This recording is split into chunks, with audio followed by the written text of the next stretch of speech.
Praise the Lord. ஒரே ஒரு வசனத்தை கூட காண்பித்து கொடுக்கிறேன். 1 தெசலோனிக்கே 4வது அதிகாரம் 7வது வசனம். தேவன் நம்மை அசுத்தத்திற்கு அல்ல பரிசுத்தத்திற்கு அழைத்திருக்கிறார். இன்னைக்கு ஆண்டவர் நம்மளை பார்த்து சொல்றாரு, மகனே மகளே, நான் உங்களை அழைச்சிருக்கிறேன். அசுத்தமான காரியத்துக்குல பரிசுத்தமான காரியங்களுக்கு ஏசப்பா இன்னைக்கு நம்மளை பார்த்தாங்க சொல்றாரு. அழைக்கிறது அப்படின்னா, எங்க வீட்டில் என் ஃப்ரெண்ட்ஸ் எல்லாம் கூப்பிட்டு வாங்க பையனுக்கு சாப்பிடுங்கன்னு சொல்றேன். அதுக்கு நான் என்ன பண்றேன், அவங்கள அழைக்கிறேன், ஃபோன் பண்ணி கூப்பிடுறேங்க. அதே போல ஏசப்பா நம்மள அழைச்சாரு. எப்படி அழைச்சாரு? தாயின் வயிற்றில் நம்மளை முன் குறிச்சிட்டாரு. நம்ம ஆண்டவருக்காக வாழணும், ஆண்டவருக்காக ஊழியம் செய்யணும், ஆண்டவருக்காக இந்த உலகத்துல நம்ம எல்லா காரியத்தையும் ஜெயிக்கணுன்றதுக்காக தான் ஏசப்பா நம்மள அழைச்சாருங்க. இன்னைக்கு உங்க வாழ்க்கையில கூட பாத்தீங்கன்னா, நீங்க நிறைய நேரங்களில் ஏசப்போடைய அழைப்பை மறந்துட்டு உலகத்தின் பாதையில ஏதோ போயிட்டு தானே இருக்கீங்க.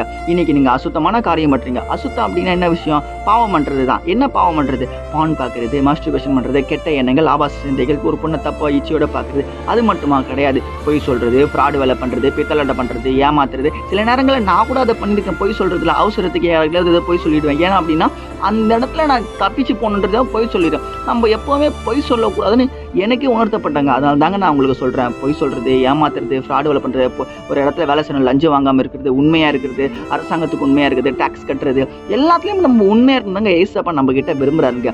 நீங்க உண்மையா வாழ்ந்தீங்கன்னா அந்த உண்மைக்கான அந்த ஆசீர்வாதத்தை நீங்க பெற்றுக்கொள்ளுங்க. விசுவாசிக்கிறீங்கன்னா ஆமென் போட்டுக்கோங்க. வசனங்களுக்கு ஃபாலோ பண்ணிக்கோங்க. God bless you. ஆமென்.